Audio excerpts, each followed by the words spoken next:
Ya, pemirsa Tegar TV dimanapun Anda berada, kita lanjutkan dialog spesial kita pada sore hari ini bersama Insinyur Haji Zainuddin Hanafi, PLT Ketua Dekopinda Tanggamus, didampingi oleh Dr. Anda Samsulaila, Manajer Koperasi Merah Putih Pariaman, Kecamatan Gunung Alip, Tanggamus.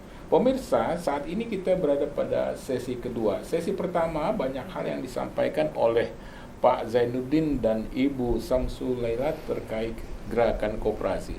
Tapi ini Pak Zainuddin dan Ibu Samsul, supaya jelas juga pemirsa Tegar TV, ini kondisi koperasi Tanggamus sendiri pada saat ini perkembangannya bagaimana, Pak? Silakan, Pak. Ya, terima kasih. Perlu saya sampaikan dalam kesempatan ini,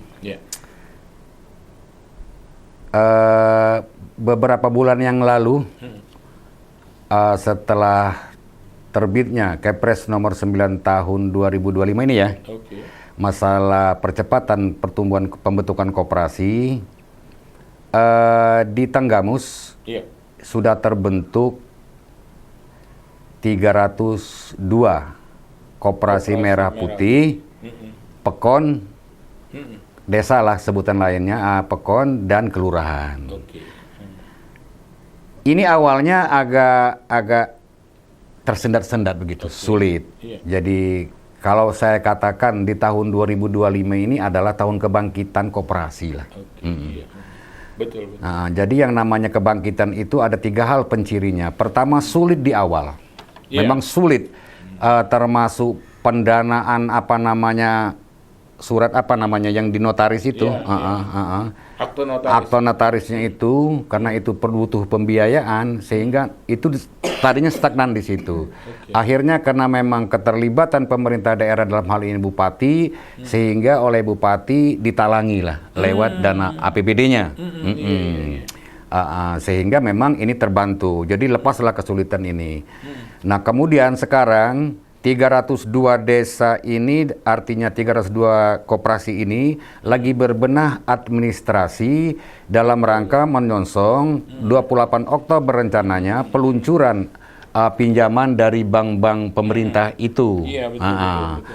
Nah, karenanya sekarang lagi berbenah, tapi saya yakin Pak Umar bahwa karena memang terkait dengan sumber daya manusia ya, SDM, betul. SDM yang tadinya belum tentu menggeluti koperasi, sehingga memang tidak ada alternatif dan itu harus ada di desa itu, ya mereka itulah pengurusnya, itulah maksimal. Artinya kan nanti akan terjadi berantakan nanti koperasi ini di tengahnya.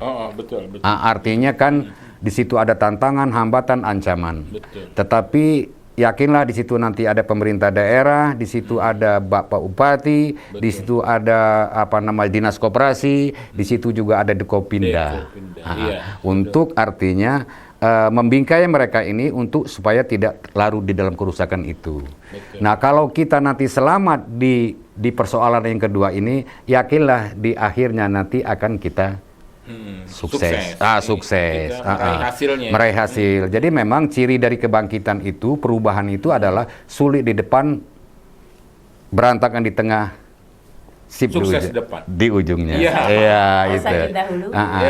Oleh sebab itu, ketangguhan, perjuangan kita, keyakinan kita, kejujuran, gotong royong bersama, kata Pak Prabowo tadi, lidinya disatukan, semua pihak terlibat. Sekarang ini kan ada 13 kementerian itu yang disuruh, istilahnya Pak Prabowo konsen di koperasi ini, ditambah BUMN, BUMD, ditambah gubernur dan kepala daerah, termasuk nanti ada pendampingan. Nah, jadi ini tetap mudah-mudahan ini berjalan dengan ini. Nah, itu masalah situasi yang ada di Tanggamus sekarang. Artinya bahwa Pak Zainuddin Hanafi ini sebagai PLT Dekopinda Tanggamus ini optimis bahwa dengan keberadaan koperasi itu akan meningkatkan pertumbuhan ekonomi. Optimis. Selama memang ada kejujuran dan sebagainya. Itu kunci awalnya, kejujuran. Adapun artinya ilmu-ilmu yang lain itu ilmu pendukung. Tapi sepanjang kejujuran itu ada, yakinlah bisa.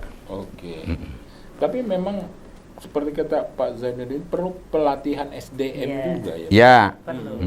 Apalagi sekarang kan koperasi dituntut mengenal teknologi. Ya. Gimana? Jadi terkait dengan era globalisasi, semuanya sekarang sudah serba IT. Artinya memang dibutuhkan dalam rangka percepatan pertumbuhan itu. Karenanya memang SDM sekarang ini yang dikirim ke desa, baik itu sarjana-sarjana maupun pendamping-pendamping itu, dalam rangka ikut mempercepat itu. Kemudian mereka-mereka ini juga dalam rangka kan di Tenggamus ada dua sumber daya manusianya sebagai kompetitif nantinya, kemudian sumber daya alam. Sumber daya alam itu bagaimana menggalinya. Selama ini kan kita bagaimana pertanian itu, baik pertanian pangan, hortikultura, perkebunan segala macam ya, dan kehutanan, selama ini kan hanya biasa-biasa aja, dikelola secara tradisional, belum artinya dieksploitasi sebagai perusahaan dan teknologi yang sehingga maksimal. Ini belum. Mudah-mudahan, karena memang faktornya klasik memang tidak ada modal pada saat itu. Tapi sekarang ini pemerintah kan memberi pelapon, rata-rata per desa itu kan 3 miliar ya. Ini sebenarnya dana yang cukup besar. Tapi ngelihat sumber daya dan sebagainya, tapi mudah-mudahan dengan pendampingan dengan adanya dokumen dan pemerintah ini, mudah-mudahan bisa terkelola itu, termanage. Oke. Itu ini menarik ini Pak Zainuddin Hanafi. Sebelum ke Ibu Samsul Laila, memang Tanggamus itu potensi daerahnya itu masih pertanian atau bagaimana menurut Pak Zainuddin? Dikembangkan. Kalau saya agak bukan promosi ya. Berdasarkan 15 kabupaten kota di Lampung ini kayaknya yang paling ya kan, yang paling the best ya. Saya buka aja paling the best Tanggamus loh. Potensi tapi ya, ya kan. Ekonominya. Jadi keunggulan komparatif lah ya. Betul. Tapi kalau sumber dayanya lemah juga percuma toh. Betul. Itu di bidang pertanian. Pertanian oke, pertanian sawah oke, pertanian perkebunan oke, kehutanan oke, wisata alam gunung oke, wisata laut oke punya. Kemudian yang di atasnya tuh pertanian tuh, kemudian di bawahnya air tanah, itu yang namanya air mineral gini, itu lagi murni-murninya. Gitu ya. Kemudian di dalamnya galian C-nya, geolit, emas, batu bara, ada tambang gas sekarang. Makanya saya bilang ini sebenarnya sangat-sangat. Nah tinggal mana SDM-nya ini loh. Dari 1.000 penduduk yang ada di Tenggamus sekarang ini.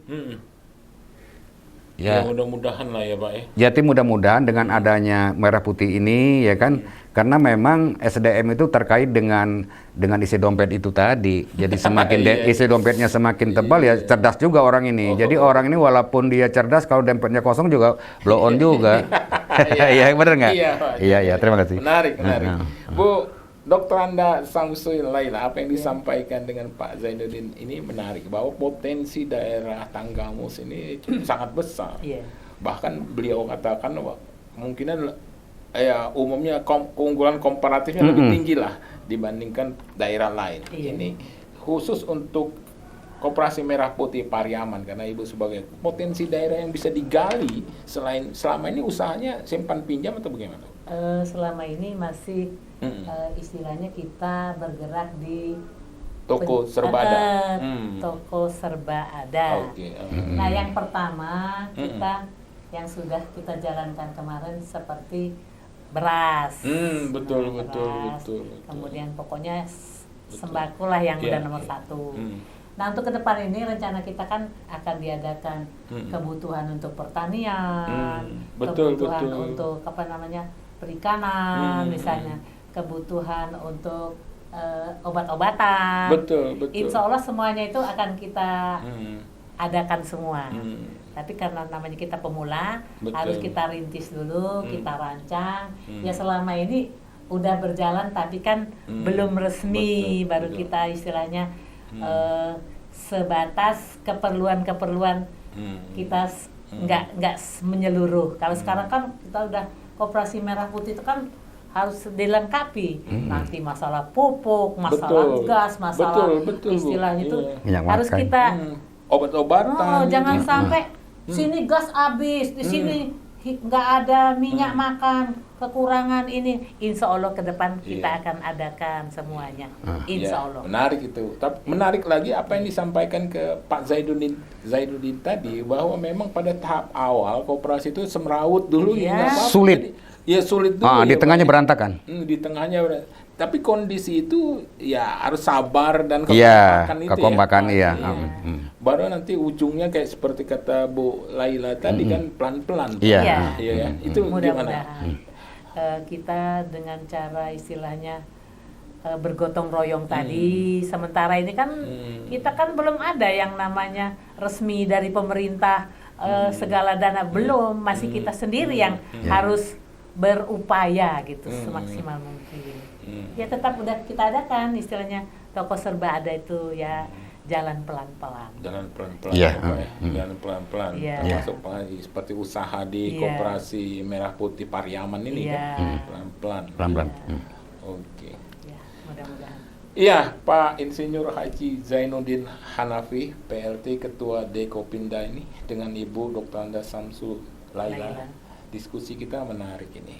Nah, pertanyaan terakhir di sesi kedua ini, adanya kekhawatiran terhadap perkembangan koperasi seperti yang Pak Zainuddin katakan, SDM-nya itu khawatir ketidakjujuran, pengelolaan yang salah dan sebagainya. Ini bagaimana, Pak? Oke, terima kasih. Jadi terlalu berani juga nggak boleh. Gitu? Artinya kan ambisius namanya. Tapi terlalu takut juga nggak boleh. Karena sesungguhnya orang yang takut tersesat justru akan tersesat selamanya. Jadi kalau kita pesimis menghadapi situasional karena ini, ya kan, maka nggak jalan lah dunianya itu. Oleh sebab itu, dengan keyakinan dan kepercayaan berdasarkan pengalaman-pengalaman yang sudah kita terima selama ini, yuk kita sama-sama. Mustahil nggak bisa. Ya maafnya ngomong, kenapa sih negara Jepang bisa, kenapa kita enggak? Betul. Kenapa Amerika bisa, kita enggak? Apa bedanya, sama-sama manusia itu? Hanya saja proses waktu mungkin proses waktu dan kesabaran lah di situ. Saya optimis itu. Menarik. Ya, Pak Zainuddin dan Bu Samsu, kita akan lanjutkan pada sesi selanjutnya ya. Ya pemirsa Tegar TV dimanapun Anda berada, dialog spesial kita pada sore hari ini sudah berada pada sesi kedua. Kita akan lanjutkan pada sesi selanjutnya. Jangan kemana-mana pemirsa, tetap di Tegar TV.